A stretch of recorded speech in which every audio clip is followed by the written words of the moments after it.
அவரவர் வாழ்க்கையில் ஆயிரம் ஆயிரம் மாற்றங்கள், அந்த நினைவுகள் நெஞ்சினில் திரும்பிட திரும்பிட ஏக்கங்கள், அது ஒரு அழகிய நிலா. நிலா ஏதா நிலா நிலா என்ன வீட்டுல யாருமே காணா? இலை இலை என்ன எங்க போனாங்க? வீட்டுல யாருமே காணா. நிலா வாத்தா கறி அப்புறம் அந்த பொண்ணு பூங்குடி யாருமே காணா. எங்க வெற்றி வீட்டுல யாரையும் காணா. அவங்க வீட்டுல ஆளாக்கானு ஏன்ட வந்து கேட்டுக்கு இருக்க? எனக்கு ஒண்ணும் தெரியாது. இலே அவங்க வீட்டுலதான் ஆளாக்கானு சொல்லி கேட்டா, நம்ம வீட்டுல தானே ஆளாக்கானா. எங்க போனாங்க? நீ மட்டும் உட்காந்துருக்க குத்துக்கள் மாதிரி. வாத்தா கறி நீ ஒன்னதானே சுத்திரிய. வாத்தா கறி நம்ம எங்க? உன் மக ஆஸ்பத்திரியில சாக கிடக்குறா, அங்க இருக்கு. இலே என்ன சொல்ற? என்ன சொல்றா? ஆஸ்பத்திரியில கிடக்குறா. இப்பயா அப்பயான்னு கிடக்குறா. எல்லாரும் அங்கதான் இருக்காங்க. ஓ நீயும் போ, போய் ஒப்பாரி வை.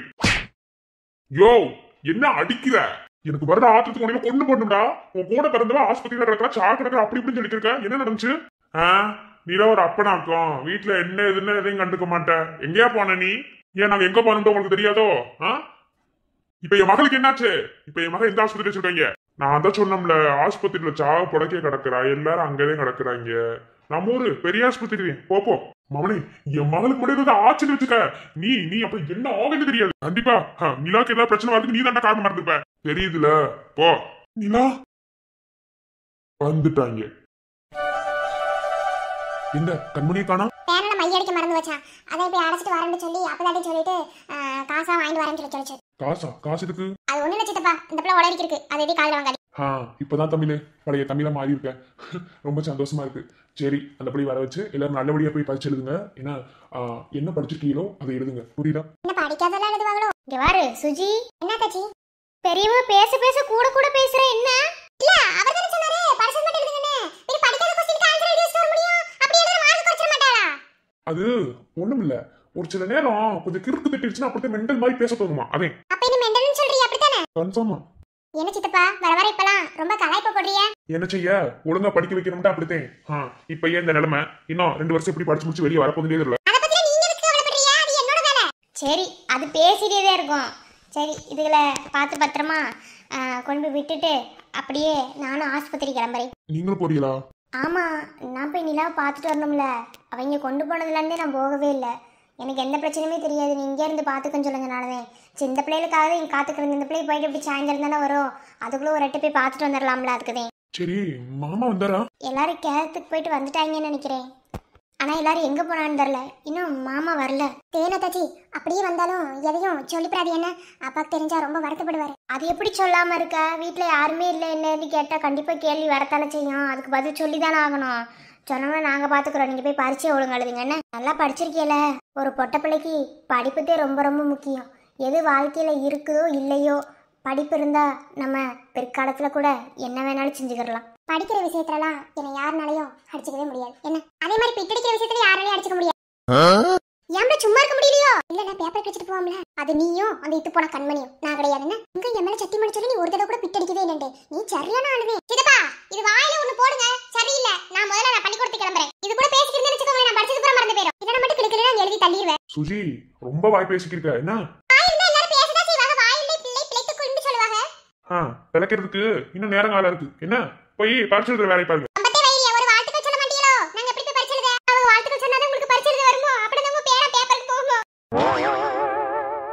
ரொம்ப கிண்டல் பண்ணி வச்சுக்க. 1 மார்க்லாம் சொல்லி தர மாட்டேன். 1 மார்க் கேட்டு எழுதுறதுக்கு பேசாம நானே எழுதிட்டு போயிருவேன். நான் கரெக்டா ஆன்சர் எழுதிட்டா அது தப்புன்னு நீ மாத்தி விடுறாள் தானே. தேவையில்ல பாத்துறோம் எப்படி மார்க் எடுக்கறோம் அதையும் பாப்போம். அதெல்லாம் ஒண்ணும் கவலைப்படாதீங்க. நல்லபடியா படிச்சு எழுதிடுவீங்க. உங்களுக்கு நம்பிக்கை இருக்கோ இல்லையா? எனக்கு நல்ல நம்பிக்கை இருக்கு. ஏன்னா 2 பேரும் உங்க அம்மாவை கும்பிட்டு போங்க. நன்றியா அப்படின்னு சொல்லலாம். சாமியை கும்பிடுங்க.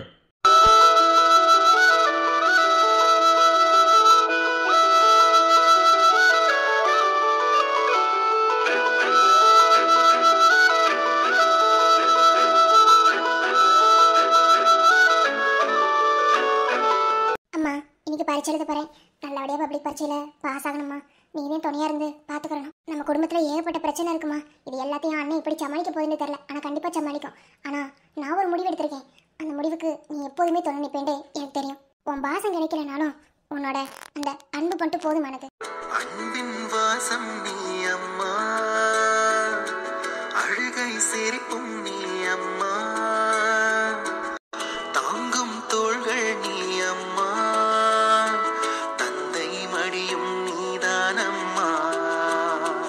நல்லபடியா பரிச்சை எழுதுங்க. இதான முத பரிச்சை.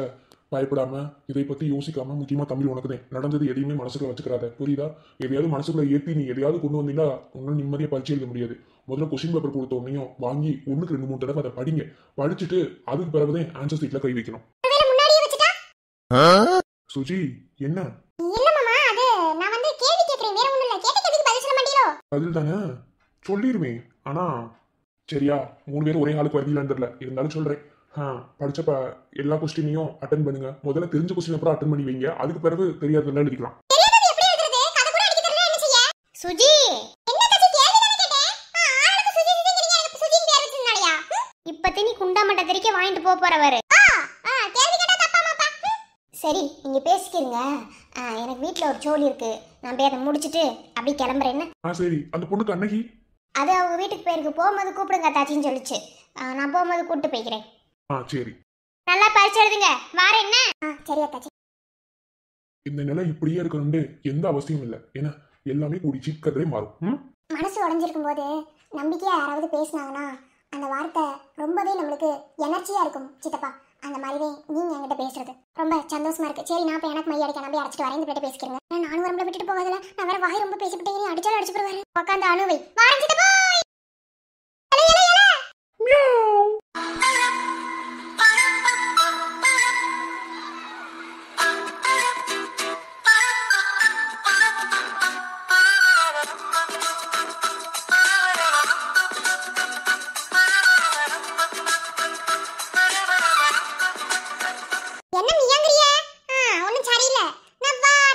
இல்ல பூனைக்கு ரொம்பதான் வாய். என்ன அது 4 கால் பூனை. ஆனா இங்க 2 கால்ல ஒரு பூனைக்கு நிறைய வாய். அதே விளைச்சிட்டு இருக்கியோல.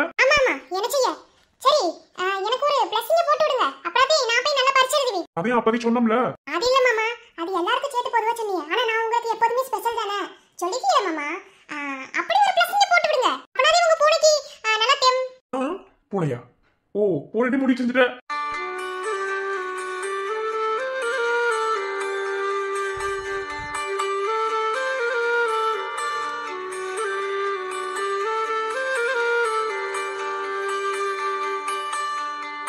அப்படி இல்ல மாமா, நீங்க எனக்கு செல்ல பேரை வச்சிருக்கீங்களா? இனி யாராவது இனி அந்த மாதிரி செல்லமா பூனைடும் அப்படின்னு கூப்பிடுவாங்களா? யாரும் இல்லைல்ல. அது நீங்க எனக்கு வச்ச பேர்ல மாமா. அத சொன்னேன். நான் உங்களுக்கு எப்போதுமே செல்ல பிள்ளை தானே. ஓய் பூனை, நீ இப்பேன்னு இல்ல, எப்போதுமே இந்த மாமனுக்கு செல்ல பிள்ளை. அதை யாருனாலே மாற்ற முடியாது. ஏன்னா மாமாவோட பிளெஸிங்ஸ் எப்போதுமே உனக்கு இருக்கும். என்ன எதையும் அடியில போட்டு குழப்பாம, அதை இதையும் யோசிக்காம, திருட்டு வேலை செய்யாம, திருட்டு போன வேலை செய்யாம, என்ன புரியுதா? நல்லபடியா பரீட்சை எழுதிட்டு அப்புறம் வந்து மாமா கிட்ட சொல்லு, மாமா நல்ல பரீட்சை எழுதிருக்கோம், வாழ்த்துக்கள். யார் வாழ்த்துக்கள் சொல்லியிருந்தாலும் இப்படி சந்தோஷப்பட்டிருக்க மாட்டேன். நீங்க சொல்லதான் அம்பிடு இருக்கு. சரி ரொம்ப நன்றி மாமா. சரி நான் வரவா? சரிடி குட்டிமா, ஓ நல்லபடியா பரீட்சை எழுதிக்கலாம்.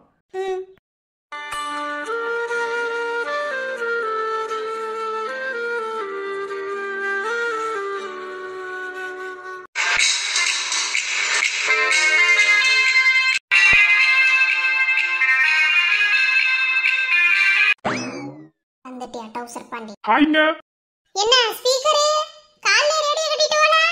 ஆமா நம்ம ஊர்ல ஒரு பிள்ளை வயசுக்கு வந்துருச்சான், இல்லனா கிராண்டா சடங்கு வைக்கிறாங்களாம், அதே ரேடியோ கட்டிட்டேன். ஓஹோ சரி சரி. நீங்க எங்க பள்ளிக்கூடம் போலையா? இன்னைக்கு பரீட்சை கேள்விப்பட்டேன். பார்த்தா எப்படி தெரியுது? இல்ல படிக்கத்தான் போறியா? சரிங்க பார்த்து பத்திரமா போயிட்டு வாங்க. Tata bye bye see you. நான் செருமணிக்கு போறேன். நான் செருமணிக்கு போய் பரீட்சை எழுத போறேனா? இங்க இருக்கிற அந்த ஓட்ட பள்ளிக்கூடத்துக்கு போறேன். இதுக்கு tata bye bye see you னு அனுப்பி வைக்கிறேன். அவன் என்ன ரொம்ப பேசாதீங்க. ஏங்க இப்படி பேசுறீங்க? ஒரு மாதிரி இருக்குல்ல. இருக்க முடியும் இருக்கும். சரி நான் போயிட்டு வரேன். எங்க அப்படிதானா? வேற என்ன எதிர்பார்க்கற நீ? இல்லங்க ஒண்ணு நான் எதிர்பார்க்கல. நீங்க பார்த்து பத்திரமா போயிட்டு நல்லபடியா பரீட்சை எழுதிட்டு வாங்க. என்னுடைய மனமார்ந்த வாழ்த்துக்கள்ங்க. நீங்க பரீட்சை எழுதி அதை பாஸ் ஆயிட்டீங்கன்னா உங்களுக்கு பாட்டை மட்டும் பாருங்க தெரிவிக்க விடுறேன். நீ பாட்டு தவிர வேற எதுவுமே போட மாட்டியாடா? எங்க நீங்க ஓகேன்னு சொன்னால தான் அந்த பாட்டை நான் போடாம இருக்கேன். இல்லன்னா அந்த பாட்டை தாங்க நான் போடுவேன். ஏன் உங்களுக்கு வேற ஏதாவது பாட்டு போடணுமா சொல்லுங்க. நீ ஒரு பாட்டையும் போட்டு கிளிக்க வேணாம்னா நான் வரேன்.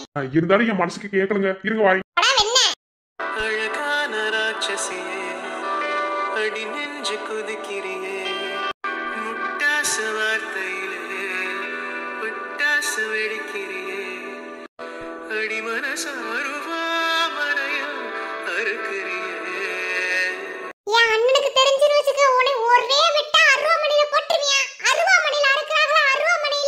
எங்க எங்க உங்க அண்ணன்கிட்ட மட்டும் சொல்லாதீங்க. அவரு என்ன செய்வாருன்னு தெரியல. அவர் மட்டும் என்ன பண்ண பரவாயில்லைங்க. அவரு கூட பிறந்த எல்லாத்தையும் கூட்டு வராங்க அடிக்கிறதுக்கு. அந்த பையன் இருக்கட்டும், பாட்டு பாரு. எப்படி அந்த பேர்ல பாட்டு பாடுற நீ? அது பழைய போச்சுங்க. இந்த மாதிரி ஊர்ல நிறைய பேருக்கு போட்டுட்டு தெரியுமாவல? இல்லங்க, நான் உங்களுக்கு இந்த மாதிரி பாட்டு போடணும்னு நிறைய டைம் நினைச்சிருக்கோங்க. நீங்க அழகான ராட்சசி தானங்க. ரொம்ப தாம்படி ஐஸ் வைக்கிற. யானடே போட்டு விட்டேன்னு வெச்சுக்கோ, உனக்கு குண்டா மட தெரிச்சு பேரு. அப்புறம் ஊர்ல உன்னை ரேடியோவே போட விட மாட்டாங்க. உனக்கு ரேடியோ போடுற மாதிரி பட்டு விட்டுறாங்க அண்ணி. உங்க அண்ணன்கிட்ட சொல்லாதீங்க. சரி, பார்த்து பத்திரமா போயிட்டு வாங்க. Excuse me. நீங்க என்ன தப்பா நினைச்சுக்கிறாதீங்க. என்னடா இப்படி வந்து கேட்குறானே அப்படின்னு சொல்லிட்டு. ஒன்றும் இல்லை, நான் தமிழை பார்க்கணும், கொஞ்சம் அவங்கக்கிட்ட பேசணும். அதுக்கு ஏதாவது வழி பண்ண முடியுமா? நானும் நேற்றுலேருந்து ட்ரை பண்ணுறேன், பட் முடியல. தமிழ் என் மேலே கோவத்தில் இருக்காங்கன்னு கூட எனக்கு தெரியல. அதான். தமிழ் என்ன உங்கள் மேலே கோவத்தில் இருக்க போகுது? அதெல்லாம் ஒரு கோவமும் கிடையாது. இப்போ நாங்கள் பரிச்சலுக்கு போகிறோம். நீ பரிச்சு தெரியுமில உங்களுக்கு? தெரியும். இருந்தாலும் தமிழ்கிட்ட பேசணும். ஒரு மாதிரி இருக்குது. நேற்றுலேருந்து ரொம்ப ட்ரை பண்ணிட்டு இருக்கேன். ப்ளீஸ் எனக்காக ஹெல்ப் பண்ண முடியுமா? இப்போ வீட்டுக்கு போக முடியாது. இங்கே இருந்த பிள்ளைய கிளம்பி இருக்குங்க. நான் கோயில் முக்குக்கிட்ட வந்து நில்லுங்க, அங்கேருந்து போவோம் ஒன்று அப்படின்னு சொல்லி சொன்னேன். வேணா என் கூட வாரியலா? அந்த பிள்ளைகிட்ட கூட்டு போய் விடுறேன். ஆனால் மறுபடியும் நீங்கள் 2 பேரும் ஒன்றா நின்று கூட்டா பேசினா கண்டிப்பாக ஊருக்குள்ள தப்பு தப்பா பேசுவாங்களே. எதுக்கு தப்பா பேசுறாங்க? அவங்க என்ன தப்பா செஞ்சாங்க? தப்பா செஞ்சாங்க ஊருக்குள்ள தப்பு தப்பா பேசுறதுக்கு அவங்க என்ன தப்பு செஞ்சாங்க? சொல்ல போனா அவங்க ஊருக்கு முன்னாடி நின்று பேசுறதே சரின்னு நான் சொல்லுவேன். என்ன மறைஞ்சு நின்று பேசினாதான் தப்பா பேசுவாங்க. ஊருக்கு முன்னாடி எல்லாரும் முன்னாடி நின்று பேசுறதுல எந்த தப்புமே கிடையாது. நீங்க போய் பேசுங்க, ஒன்றும் பிரச்சனை இல்ல. இல்லை ஸ்பீக்கர் வெண்ண மாதிரி பேசாத. என்ன உனக்கு என்ன தெரியுமா? என்ன எனக்கு தெரியுங்க. நீங்க பேசாம இருங்க. நீங்க போங்க சக்தி. உங்களுக்கு ரொம்ப தேங்க்ஸ். அன்னைக்கு உங்களுக்கு சொல்லணும்னு நினச்சேன், ஆனால் அன்றைக்கி யாருமே என்னால் பார்த்து பேச முடியல. பிகாஸ் அன்றைக்கி இருந்த நிலைமை அப்படி. ரொம்ப தேங்க்ஸுங்க. நன்றிலாம் சொல்லாதீங்க. நம்மளாம் ஒண்ணுக்குள்ள ஒன்னா பழகிட்டோம். வேற என்ன தேங்க்ஸ் எல்லாம் எதுவும் சொல்ல வேணாம். நீங்க போய் தமிழ் கிட்ட பேசுங்க. எங்க நீங்க கூட்டு போங்க. ஏய், நாளைக்கு ஏதாவது பஞ்சாயத்து வந்துச்சுன்னு வச்சுக்கோ, உடனே போட்டு விட்டுருவேன். என்ன ஏதாவது வரட்டு முடி வந்தா பாத்துக்கிறோம். போங்க. இருக்கட்டும் முடி, இருக்கட்டும். போவாங்க. போலாம் வாங்க. ஸ்பீக்கரே வாரேன். போயிட்டு வாங்க. பாய்.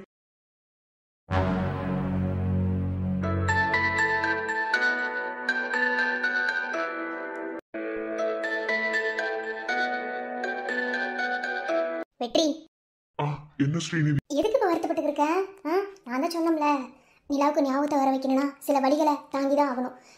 இப்பயே நம்ம வழிகளை தாங்கினா பின்னாடி சந்தோஷமா இருக்கலாம்னு நினைச்சுக்கோ. என்ன இல்ல அவளுக்கு ஒரு எறும்பு கடிச்சா கூட அந்த வழியை கூட அவ தாங்கிக்கிற மாட்டா. இப்படி பெரிய வழியை எப்படி தாங்க போறான்னு தெரியல.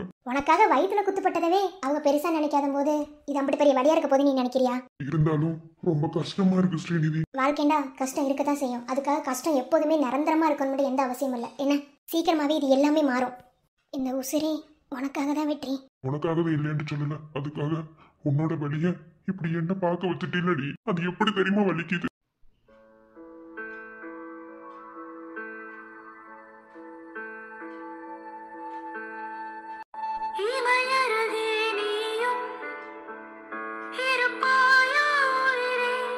வெற்றி தொடங்கிடலாம்ல, எந்த பிரச்சனையும் இல்லைல்ல.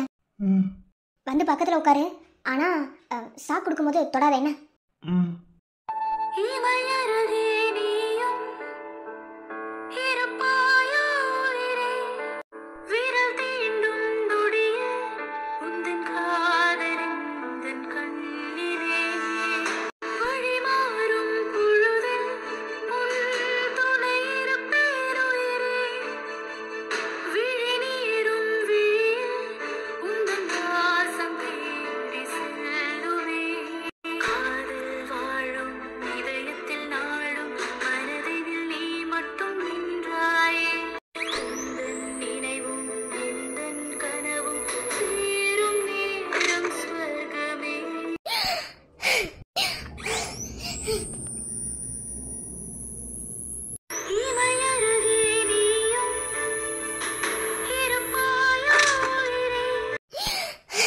ஸ்ரீநிதி, இதுக்கு மேல என்னால முடியல. நான் வெளியே போறேன். வெற்றி போற வெற்றி. முடியல ஸ்ரீநிதி, அவன் துடிக்கிறது என்னால பார்க்க முடியல. அவளுக்கு வலிக்குதோ இல்லையோ, நான் செத்துருவ போறேன். பாரு வெற்றி, உன் வழி எனக்கு புரியுது. என்ன அதுக்காக இத பண்ணாம இருந்தா எப்படி? அவன் அந்த சாக்கு கொடுக்கும் போது மூச்சு திணறி விடுறாள். என்னால தாங்க முடியல. சரி இரு, செத்த நேரம் அப்படி இருக்கட்டும். என்ன நீ கொஞ்சம் நார்மலா இரு. நீ இப்படி இருந்தா அப்படி எப்படி வெற்றி? அவளுக்கு அது வலிக்குதா இல்லையா எனக்கு தெரியல, ஆனா உனக்கு ரொம்ப பயங்கரமா வலிக்கும் போல. நீ என்ன நினைச்சுக்கிட்டாலும் சரி ஸ்ரீநிதி, இவளுக்கு ஒண்ணுதான் என்னால அதை தாங்கிக்கவே முடியல. என் நிலாவுக்கு ஞாபகமே வர வேண்டாம், விட்டுறவ அப்படியே இருந்துட்டு போட்டோம். இந்த சாக்கெல்லாம் கொடுக்காத, என்னால அதை தாங்க முடியல. வெற்றி ஒன்று புரிஞ்சுக்கோ, அவ சுயநினைவிலே இல்ல. சா கொடுத்தா மட்டுமே அவளுக்கு உணர்வு இருக்கும். ஏன்னா அந்த மாதிரி அவளுக்கு நான் ஒரு ஊசி போட்டிருக்கேன். உனக்கு புரியுதா இல்லையா? சா கொடுத்தா மட்டுமே அவளுக்கு உணர்வு இருக்கும், இல்லைன்னா அவளுக்கு உணர்வே இருக்காது. இருந்தாலும் வேண்டாம், சத்து நேரம் கழிச்சிருக்கேன். என்னால அதை தாங்கிக்கவே முடியல. அவளுக்கு ஞாபகம் எப்படி போச்சு எனக்கு அது தெரியல. ஆனா திரும்ப தான் ஞாபகமே வர வேண்டாம். எம்பிட்டு கஷ்டப்பட்டு அவ அத்தனை வழியும் தாங்கி இந்த ஞாபகத்தை கொண்டு வரணுமா? ஞாபகம் வரவே வேணாம். வேணாம் ஸ்ரீநிதி, விட்டுரு. பாவம் என்னிலா. செல்லம்மா செல்லம்மா, உனக்கு ஞாபகமே வரலன்றாலும் பரவாயில்லடி. நீ எனக்கு உசுரோட இருந்த போதும். எம்பிட்டு கஷ்டத்தை வழியை நீ தாங்கணும்னு அவசியமா?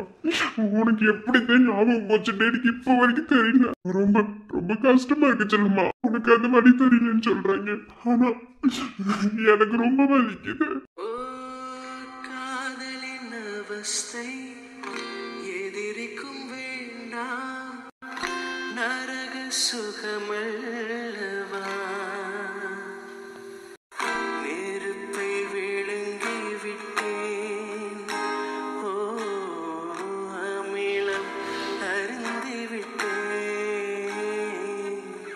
நோயாய் நெஞ்சில் நீ நுழைந்தாய், மருந்தை ஏனடி தர மறந்தாய்?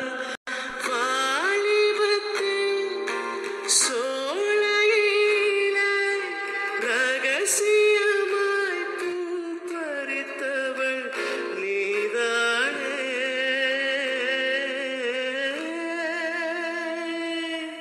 செல்லம்மா செல்லம்மா, உனக்கு ஞாபகமே வர வேண்டாம் செல்லம்மா. இவங்கெல்லாம் பண்றத பார்த்தா எனக்கு ரொம்ப வலிக்குதுடி. என்னால முடியல. உனக்கு வலிக்குதா இல்லையான்னு எனக்கு தெரியல, ஆனா என்னால தாங்க முடியல. என்னோட வச்சு என்னை எரிக்கிற மாதிரி இருக்கு. என்ன எப்படி வலியத்தை நான் தாங்கணும்? வேணாம் செல்லம்மா, வேணாம். நீ என் நிலாவாவே இரு. எனக்கு என் செல்லம்மா வேணாம். நீ நிலாவாவே இருந்து என் கூடவே இரு. எனக்கு அது போத முடியும். என்னடாவே எப்படி இருந்தா எப்படா நிலாவுக்கு ஞாபகத்தை கொண்டு வர முடியும்? எனக்கு சொல்லி ஒண்ணுமே விளங்குறேன். இன்னும் ஆரம்பிச்சிருப்பாங்க நினைச்சா இப்படி உட்காந்து நடந்துக்கிறியா? வெற்றி, சரி விடு. நீ ரொம்ப பயப்படேன்னு தெரியுது. என்ன அதுக்காக என்னால இந்த ட்ரீட்மெண்ட்டை பண்ணாமலாம் இருக்க முடியாது, புரியுதா? நீ ஒத்துழைச்ச நடத்த இம்புட்டு தூரம் வந்திருக்கு. கொஞ்ச நேரம் மனசை ரிலாக்ஸ் பண்ணு. என்ன கொஞ்ச நேரம் நிலா கூட அப்படியே உட்காந்துக்கிரு. என்ன அதுக்கு பிறகு மறுபடியும் தொடங்குவோம். ஸ்ரீநிதிமா, என்னாச்சு? சாக்கியை கூட கூட மாட்டேங்கிறேன் மாமா. ரொம்ப பயப்படுறியான். அது நேற்றையும் முறை சொல்லிட்டு ஆனால் கேட்கவும் மாட்டேங்கிறியான். 2 தடவை கொடுத்தேன். இன்னொரு 2 தடவை கொடுத்தோம்டா அடுத்து பேசுறதுக்கு சரியா வரும். ஏன்னா நிலா கான்சென்ஸ்லே கிடையாது. நிலாவுக்கு எந்த ஞாபகமும் எந்த உணர்வுமே இருக்காது. சா கொடுத்ததுக்கு அப்புறம் அவ ஒரு நிலைக்கு வருவா. அப்பத்தே நிலா கிட்ட பேச்சு கொடுக்க முடியும். ஆனா சாக்கே கொடுக்க விட மாட்டேறியான். என்ன செய்ய? வெற்றி, எல்லாமே நம்ம நல்லதுக்குதே. ஏன் இப்படி நடந்துக்குத? அவ ஊன் இல்லாதா? அதை விட அவ உன் செல்லமாவா இருக்கணும்னு நாங்க எல்லாரும் நினைக்கிறோம். உனக்கு புரியுதா இல்லையா? இல்லனே, சாக்கு கொடுக்கும் போது நிலா தூக்கி தூக்கி போட்ட மாதிரி பண்ணும்போது என்னால அது முடியலன்னு. வேணாம்னே, நிலாவாவே இருக்கட்டும். செல்லம்மா வேணாம். எனக்கு செல்லம்மா உசுரோட இருந்தா போதும். வேற எதுவுமே வேணாம். தாங்க முடியலன்னு. இல்லை இல்லை, உன் வருத்தம் புரியுதுடா. சரி ஸ்ரீநிதி, செத்த நேரம் இருக்கட்டும் தான். அவனை நாங்க சமாதானப்படுத்திக்கிறோம். சமாதானப்படுத்தி தைரியம் சொல்றோம். அதுக்கு பிறகு ஆரம்பிச்சுக்கிடுவோம். அது அப்படியே இருந்தா ஒன்றும் பிரச்சனை இல்லைல்ல? இல்ல மாமா, அது எந்த பிரச்சனை இல்லை. ஒரு 3 தடவை கொடுத்தோம்டா போதும். நிலா ஒரு நிலைக்கு வருவா. அதுக்கு பிறகு நம்ம பேசணும்டா எல்லாமே ஓரளவுக்கு புரியும். இதே மாதிரி நம்ம 1 மாசம் செஞ்சோம்டா கண்டிப்பா நிலாவுக்கு எல்லா ஞாபகத்தையும் கொண்டு வந்துடலாம். அதைத்தான் வெற்றி கிட்ட சொல்றேன். எனக்கு கேட்க மாட்டேன். இல்ல ஸ்ரீநிதி, அவன் நிலையில இருந்து பார்த்தா அவனோட வருத்தம் ரொம்ப ரொம்ப நியாயமானது. மாத்திக்கிறவன நீ வருத்தப்படாத. சரிங்க மாமா. இல்லை, அதை இதையும் போட்டு குழப்பாம சேத்த நேரம் வெளியே வா. கொஞ்ச நேரமே நிலா கிட்ட பேசிட்டு வரேன். சரி. வேண்டும் உந்தன் மடி மீது உறக்கம், இதுதான் அன்பே நான் ஏங்கும் சொர்க்கம். ஆகாது போல் வேறெந்த உறவும் நீதான் உயிரே தாயின் மடி. நான் உன் கூட தான் இருக்கேன், உனக்குள்ளதான் இருக்கேங்கிறத அடிக்கடி உனக்கு நான் நிரூபிச்சுட்டே தான் இருப்பேன். ஏன்னா நீ சாதாரணமானவே இல்லை. யாத்தலுக்கு அப்புறம் ஒரு மனசுல சுமக்கிறேன்னா அவளுக்காக உசுர கொடுக்க கூட தயாரா இருக்கேன்டா. அது நீ மட்டும்தான். உனக்கு ஏதாவது ஒண்ணுன்னா என்னால அதை தாங்கிக்கவே முடியாது. அதே நீலா நம்புறேன், எல்லாமே மாறும்னு நம்புறேன். தம்பி, என்ன போலீஸ்காரனுக்குலாம் மரியாதை கொடுக்க மாட்டியா? ஆமா, உங்க தங்கச்சி கலெக்டர், அவங்களுக்கே மரியாதை கொடுக்க மாட்டியா? போலீஸ்காரனுக்கு மரியாதை கொடுப்பியா? சரி, நடைக்கட்டு, மாமியார் வீட்டுக்கு போலாம். யோ, என்ன என்ன நினைச்சுட்டு தர்ற? நான் எதுவும் நினைக்கலப்பா. உன் மேல கம்ப்ளைண்ட் வந்திருக்கு. என்ன, கலெக்டரை கத்தியால குத்துனதுனால உன் மேல கம்ப்ளைண்ட் கொடுத்துருக்காங்க. நடைக்கட்டு. கலெக்டரா? யோ, அவ என் தங்கச்சி. கலெக்டர்லாம் உங்களுக்கு. இந்த வீட்டுல அவ என் தங்கச்சி. ஏன் நாங்க விளையாட்டுத்தனமா கூட குத்தி சண்டை ஓட்டிருப்போம், நீங்க எப்படி அரெஸ்ட் பண்ணி கூட்டு போலாம்? கலெக்டர் தம்பிட்டு கொஞ்சம் பொறுமையா பேசிக்கிறேன். ஆனா மரியாதை எல்லாம் பேச வச்சிருவோம். வேற பொறுமைனா ஒரு அளவுக்கு தான், புரியுதா? ஓஹோ, என்ன பொறுமையான இருந்துட்டு எனக்கு எதை பத்தி கவலை இல்லை. என்னால வர முடியாது. என்ன என் மேல கம்ப்ளைண்ட் கொடுத்தது? இங்க வா, உன் மேல ஏகப்பட்ட கேஸ் இருக்கு. என்ன, அது எல்லாத்தையும் எடுத்து எஃப்ஐஆர் ஃபைல் பண்ணாங்கடா. காலத்துக்கு நீங்க ஜெயில விட்டு வெளியே வர முடியாது, கல்வி நீங்கணும். என்ன, இப்ப கொடுத்துக்க கம்ப்ளைண்ட் கூட நீ எவனாலும் ஜாமீன்ல வெளியே எடுத்துடலாம். ஏதாவது வாய்ப்பு இருக்கு, சொல்றது புரியுதா? அதனால எந்த சிவா ஒழுங்கா கூப்பிடும் போதே வா. என்ன நீ பாட்டு எந்திரிச்சு போலீஸ் ஸ்டேஷன் வானா வந்துடணுமோ? அப்படிலாம் வர முடியாது. எவன் மேல கம்ப்ளைண்ட் கொடுத்தது? எவனுக்கு திடீர்னு இருக்கும் போது என் மேல கம்ப்ளைண்ட் கொடுக்கறதுக்கு? எவன் கொடுத்தியான்? அவன் சொன்னா இல்ல, எவ சொன்னா? நான் தானே சொன்னேன். என்ன செய்வேன்?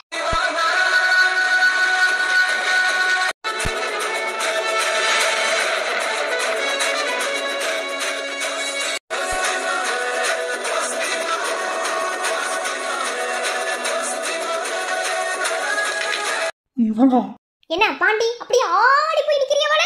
என்ன பாண்டி பதிலே பேச மாட்டீங்களே? இல்ல, இவங்க எப்படி உங்களுக்கு தெரியும்? ஏன் பாண்டி,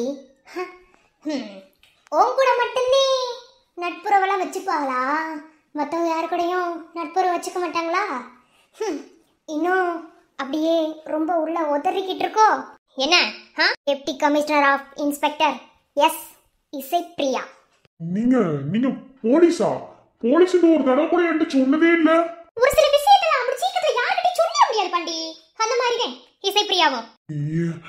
நீங்க இது நானே எதிர்பார்க்காத. அது என்ன தம்பி, இப்ப வாரியலா? இல்ல, அது நீங்க ஏன் போலீஸ் என்கிட்ட சொல்லல? இப்ப நான் போலீஸ்ன்னு உனக்கு தெரிஞ்சது பிறகு மட்டும் என்ன? நான் தான் போலீஸ். என்ன செய்வ இசைப்பிரியா? உன்கிட்ட சும்மா நடிச்சேன், அப்படித்தேன். ஆனா நான் போலீஸ். இப்போ இந்த ஊருக்கு டிரான்ஸ்ஃபர் ஆகி இன்ஸ்பெக்டரா வந்திருக்கேன். Okay, inspector S Isaipriya. இது அவங்கள எப்படி உனக்கு தெரியும்? நானும் இசைப்பிரியாவும் ஸ்கூல் மேட். 2 பேரும் ஒன்னா படிச்சவங்க. சும்மா இப்படி என்ன யதார்த்தமா பார்க்கும்போது பொசுக்குன்னு வந்து நம்ம ஊருக்குள்ள வந்து இறங்கிட்டாங்க. அப்புறம் தான் தெரிஞ்சது இசைப்பிரியான்னு. என்னதான் நீ கலெக்டருக்கு அண்ணனாவே இருந்தாலும் கலெக்டரை கத்தியால குத்திருக்க. உன்னை சும்மா விட்டுட்டு வேடிக்கை பார்ப்போமா? வேடிக்கை பார்க்கணுமான்னு கேட்டேன். சோ போலீஸ் ஸ்டேஷனுக்கு போலாமா? என்ன இசை, நம்ம இவ்வளவு பேசியிருக்கோம், பழகிருக்கோம், என்ன பொசுக்குன்னு இப்பெல்லாம் பேசுறியா? அது நீ ஃப்ராடுன்னு தெரியறதுக்கு முன்னாடி என்ன இப்பதான் நீ பக்கா ஃப்ராடுன்னு தெரிஞ்சு வச்சுற. வா போலாம். இனிதான் ஆட்டம் சும்மா வெறித்தனமா தெரிக்க போகுது. எத்தனை குற்றவாளிகள் வேணாலும் தப்பிக்கப்படலாம். ஆனால் ஒரு நிரபராதி கூட இந்த உலகத்துல தண்டனையை அனுபவிக்கவே கூடாது. அதுல நீ 1 நம்பர் ஃப்ராடு. கலெக்டர் கத்தியால தெரியல, அதுக்கு உனக்கு கொஞ்சமா தண்டனை கொடுக்க வேணாம்? எம்மா திமிரு இருந்தா கலெக்டரே கத்தியால குத்திட்டு அண்ணன் தங்கச்சி சண்டை போட்டுருக்கோம், அதுல வெட்டு குத்து. இல்லை சாவரவே கூட வெட்டு குத்து போட்டு வராதீங்க. வெட்டு குத்து மதுரைக்காரனுக்கு அருவா தூக்கத்தான் தெரியும். அதுக்காக சாவரனுக்கு அடிச்சு முடி கட்டுவீங்களா? அதை பார்த்துட்டு நாங்கள் சும்மா இருக்கணுமா? நடைய கட்டே பாரு பாண்டி, நீயா வந்துட்டீங்கன்னா எந்த பிரச்சனையும் நான் பண்ண மாட்டேன். இல்லையா? இசைப்பிரியாவை பற்றி உனக்கு தெரியாது. நான் கொஞ்சம் வேறு மாதிரி. ஏன்னா அதாவது கிரிமினல்ஸுக்கெலாம் சில ட்ரீட்மெண்ட் கொடுப்பேன். அந்த ட்ரீட்மெண்ட்டை வச்சு தான் அவங்ககிட்ட உண்மையை வாங்க முடியும். ஸோ கலெக்டர் கத்தியால குத்துன அந்த ஒரு குற்றத்துக்காக உன்னை இப்போ அரெஸ்ட் பண்ணுறேன். இதை விட ஆதாரம் உனக்கு என்ன வேணும்? கம்ப்ளைண்ட் கொடுத்தது அவங்க. நம்ம ஊர் கலெக்டரை அவங்க தங்கச்சியா நினைச்சு என் தங்கச்சியை வயிற்றுல குத்திட்டாப்ல, அண்ணனே குத்திருக்காரு. இதை நீங்கள் அரெஸ்ட் பண்ணி ஆக்ஷன் எடுக்கணும் வந்து என்கிட்ட கம்ப்ளைண்ட் அழுது புரண்டு உருண்டு அவ்வளோ கஷ்டப்பட்டு என்ன கம்ப்ளைண்ட் கொடுத்தாங்க. அதுக்கு மேலே நான் கம்ப்ளைண்ட் எடுக்கலைன்னா நான் என்ன போலீஸ்காரி? நான் என்ன இன்ஸ்பெக்டர். ஸோ கிளம்பலாமா? என்ன ரவி சாணி மாதிரி உட்காந்துருக்கேன்? அவன் அப்படித்தான், ஒன்றும் இல்லை. இம்பிட்டனால உன் கூட இழிச்சிரிச்சு பழகிட்டு இங்கே வந்து உன்னை போலீஸ்காரியை பார்க்கும்போது கொஞ்சம் உள்ள உதறத்தான செய்யும். அந்த உதறல் தான் விடு, இனி பதற விட்டுருவான். உனக்கு கெட்ட நேரம் ஸ்டார்ட் ஆயிடுச்சுன்னு நினச்சிக்கோ. Time start now.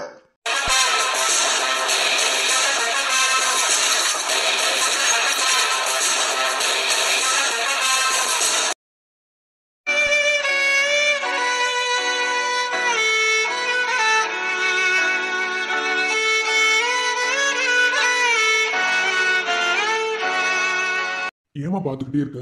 சாப்பிடு. நேத்து சாப்பிட்டியா? ம், இப்படி சாப்பிடாம நீ உடம்புக்கு எடுத்துக்கிறதுனால மட்டும் எல்லாம் மாறிட போகுதுன்னு நினைக்கிறியா? நீ இப்படி சாப்பிடாம உன் உடம்புக்கு எடுத்துக்கிறதுனால மட்டும் எல்லாமே மாறிட போகுதுன்னு நினைக்கிறியோ? அப்படி இல்லைங்க. நம்ம வீட்டில் யாருக்காவது ஒரு பிரச்சனைண்டா நமக்கு சோறு தண்ணி இறங்கும் நீங்கள் நினைக்கிறீங்களா? நான் இப்போ வரைக்குமே உங்கள் எல்லாத்தையுமே என் குடும்பம் மாதிரியே நினைக்கிறேன். என்ன எனக்குண்டு எவனும் இல்லை. ஆனாலும் இப்படிலாம் உறவு கிடைச்சிருக்கேன்னு நினச்சி சந்தோஷம் தாங்க படுறேன். அப்போ நினக்கு அப்படி இருக்கும்போது நீ நீ இப்படி இருக்க எனக்கு சோறு தான் முக்கியம்டா சாப்பிட முடியும். இப்போ எல்லாம் சரியா போச்சுல, சாப்பிடு. உங்களுக்கு உங்கள் தங்கச்சியண்டா ரொம்ப பிடிக்குமோ? ஏன் இப்படி ஒரு கேள்வி? இல்லைங்க, அது இல்லை, தங்கச்சிகளுக்கு ஒன்றுண்டா பார்த்து பார்த்து ஒன்று ஒன்று செய்யலா, அதே தங்கச்சியண்டா ரொம்ப பிடிக்குமா இல்லை என்ன இதுண்டு? தங்கச்சின்னு கிடையாது, எனக்கு பொட்ட பிள்ளையனாலே ஒரு இஷ்டம். அது ஏன்டே தெரில. எப்படின்னே அப்படி ஒரு பழக்கம் வந்துச்சுன்னு கூட தெரியாது. முறையா என்னோட தங்கச்சி கண்ணி, அவ இப்போ வரைக்குமே குழந்தைத்தனமாத்தே இருக்கா. கல்யாணமும் முடிச்சு வச்சுட்டோம். லவ் பண்ணாங்க, உடனே பொண்ணு கேட்டால் கல்யாணம் முடிச்சு வச்சுட்டோம். அவ அப்படி இருக்கா. மற்ற தங்கச்சி எல்லாரும் ஓரளவுக்கு பொறுப்பு. அது என்னமோ தெரியல, என் தங்கச்சிக்கிட்ட இருந்து வந்த பழக்கமா தெரில. யாருக்கா இருந்தாலும் பொம்பளை பிள்ளைனா ரொம்ப பிடிக்கும். அதுவும் என் தங்கச்சியை நான் விட்டே கொடுக்க மாட்டேன். ஏமா அப்படி கேட்டியா? இல்லைங்க, பொம்பளை பிள்ளைகளுக்கு நல்ல மதிப்பு மரியாதை கொடுக்குறீங்களா அதேங்க, மற்றபடி வேற ஒன்றும் இல்லை. உங்களை மாதிரியும் மனுஷங்க இருக்காங்களான்னு நினைக்க தோன்ற அளவுக்கு எல்லாத்தையுமே சரி. ஒரு குழந்தைய 10 மாசம் வயிற்றுல சுமந்து அந்த 10 மாசமும் நிறைய அவதிகளை தாண்டி வெளியே கொண்டு வரும்போது வலிக்கிற வலி இருக்கே. ஏன்னா ஒவ்வொரு பொம்பளை பிள்ளைகளுக்கும் பிரசவங்கிறது மறுஜென்மம். என்ன அதை சொல்லுவாங்க. அதை நம்மளால ஆம்பளையா இருக்கிற எங்களாலலாம் அது உணர முடியாது. ஆனா அவங்க வலியை புரிஞ்சுக்கிற முடியும். அப்படி புரிஞ்சுக்கிட்டாலே இங்க பொம்பளைய படுற கஷ்டம் நஷ்டம் எல்லாத்தையும் அவங்க புரிஞ்சுக்கிட்டு எந்த தப்பையும் செய்ய மாட்டாங்க. நிறைய படிச்சிருக்கேன், பொம்பளைய மனசளவுல தைரியமானவன். ஆனா அது எல்லாருனாலையும் முடியாது. ஒரு சிலர்னால தைரியமா இருக்க முடியும். ஆனாலும் அந்த தைரியத்தை கொடுக்கறதுக்கும் ஒரு ஆண்மகன் கூடவே இருந்த எந்த பிரச்சனையிலேருந்தே நான் நினைப்பேன். வர வர உங்க மேல இருக்கிற மதிப்பு மரியாதையும் எனக்கு ரொம்ப அதிகமாயிட்டே இருக்கு. ஏன்டே தெரியல, மற்றவங்க கூட இந்த அளவுக்கு என்கிட்ட பேசுனதில்ல, பேசுறாங்க. ஆனா உங்களுக்கு ஏன் என் மேல தனி அக்கறை?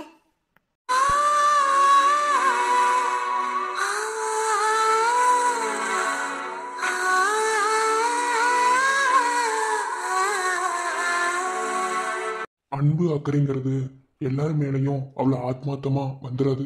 ஒருத்தர் மேலே மட்டும் வருதுண்டா அவங்கள நம்ம உசுருக்கு மேலேயும் நம்ம நினைச்சா மட்டும்தான் அது முடியும். இதுக்கு மேலேயும் புரியலண்டா எனக்கு ஒன்றும் தெரியல. சாப்பிடுமா? எனது தோளில் தலையை சாய்த்து நெருங்கி நீ வாழ வேண்டும். பிரிந்து நீயும் நடக்கும் போது என் இதயம் காயம் படும்.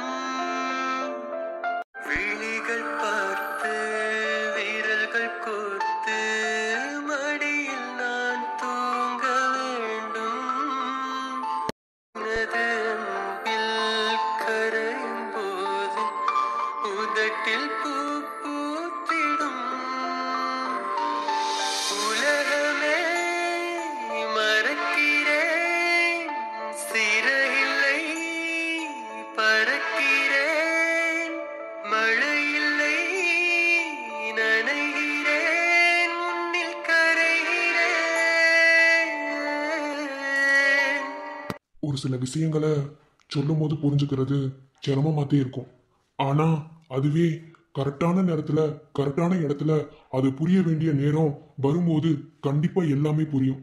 என்ன இப்ப அதே இதையும் போட்டு மனசு போட்டு குழப்பிக்காதம்மா. என்ன நான் இப்பவும் சொல்றேன், எப்பவும் சொல்றேன். புரியுதா? உனக்கு நான் இருக்கேன். நீ என்னைக்குமே அனாதைன்னு நினைக்கவே கூடாது. உனக்கு எல்லா உறவையும் நான் நான் கொடுப்பேன். நீ அழுகாத. என்ன? ஏ ஏ